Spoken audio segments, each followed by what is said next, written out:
Hey guys, it's Drutter, and today is June the 28th, 2012, and I'm just looking at some info on the Dow Jones. I don't really follow the stock market all that much, but I do like to take a look at what it's doing now and then. This is the 5-year chart in the Dow Jones. It's a pretty dramatic chart. It shows you what bailouts and stimulus can do. Of course, the economy hasn't really fundamentally changed. It's gotten worse through this entire 5-year period on a pretty much straight down trend line, but here we have this large volume coming in, which was, the bailout and stimulus packages, and then the subsequent low volume rise in the stock market. But even so, 5 years later, we're minus 5% in the stock market. So if you put all your money into the stock market 5 years ago, you'd be down about 10% per year for inflation, so that's what, 50%, and an additional 5% nominally. So you're down, you've lost more than half of your purchasing power in the last 5 years in the stock market. That's pretty scary. But now it's a broad sell-off. Look at this. Here's today's candle. We're down at 26.25 now. So we are hitting those old lows from a year and a half ago. The 26 and change level that we keep banging against. We're basically scraping the bottom here. I'll zoom in. This is the daily chart. This is that first test of the 26 and change level, and it wasn't ready. But look, we had that massive down candle about a week ago, and then now here we have today, as Obamacare has been announced that it will be upheld, and Obamacare is going to be going through as planned, and apparently that has sent a lot of stocks lower. So the stock market sold off badly, which pushes up the value of the US dollar, at least on paper, and makes everything denominated in the US dollar look cheaper. So we are now pushing down against that 26 support level once again, and let me tell you, if we take that out, it could be interesting for the paper silver market. I don't expect the physical silver market to bear much lower prices than this, and in fact we're already seeing in Vancouver here signs of a shortage. There's some signs up in shops saying closed due to inventory problems. I can't find any junk silver in the Vancouver area, so if you have a good source of cheap junk silver, Canadian silver, 80%, any denomination, dollars, halves, quarters, or dimes, I'm looking to pick those up. I can't find any in Vancouver. And cheap things like 10-ounce and 100-ounce bars are gone. It's just the stuff now like maples and maybe some grizzly bears and cougars. Actually, the grizzlies are gone. The cougars are getting scarce too. The premiums on those are going up. Really, all it is just the moose coin, the Canadian maple, and some generic rounds here and there. So the low premium stuff is really getting scooped up. And I really don't think if the chart goes lower from here that the physical market, at least in Vancouver, is going to be able to follow along anymore, because it's just getting ridiculous at these prices. Every time I'm at the bullion store, I'm picking up 50 ounces, for customers and whatnot. And there's other people there buying hundreds of ounces. Just, older men. You can tell that they probably, stack silver, and they're in buying. So there's a lot of buying going on right now out on the physical market, I can tell you that much. At least here in Vancouver at the bullion shops that I go to. So, yep, we've gone down below the 27, and we're sort of scraping the bottom along 26. I'll go to the hourly chart, and here's what it looks like. Came down into the 26s here, back up again yesterday, drifting down, and then the news today about Obamacare sent the stock market lower and the US dollar higher. So we're here at 26.30, just sort of bouncing off the bottom, but not a very high bounce off the bottom. I would like to see that come up to 26.60 or even 27 before the close, but that's not going to happen today. So just keep your eye on this, guys. It could go lower, and if you don't have the silver in hand that you want to have, just think about that and consider it, and remember that the price on the chart could go lower, and that may not mean that you're going to get any physical silver at all, let alone physical silver at those prices. So just bear that in mind, guys.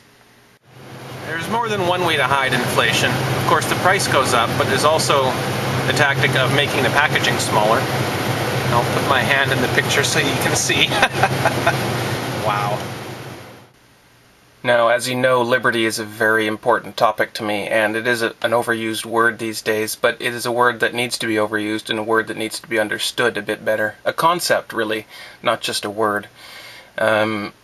Liberty to me is the absence of tyranny, and we know what tyranny is, and tyranny is something that is sort of built into the human condition. We gravitate towards tyranny, unfortunately, as evidenced by history.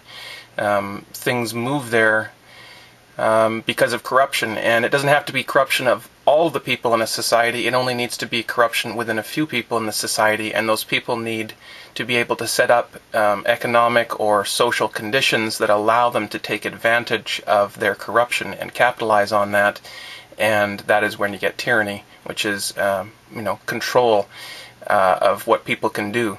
Liberty is the concept that you are allowed to do what you want to do as long as you aren't harming other people. It's very simple, and it's very easy to get on board with, and it's we didn't come up with the concept of liberty. It's just a concept that exists, and humans have named it and, rallied governments and armies and wars around the topic.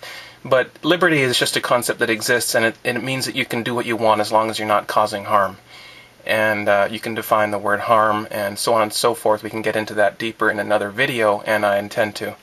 One other thing about liberty is you can't necessarily say that you have ever arrived at liberty. Liberty is something to aspire to, in my opinion.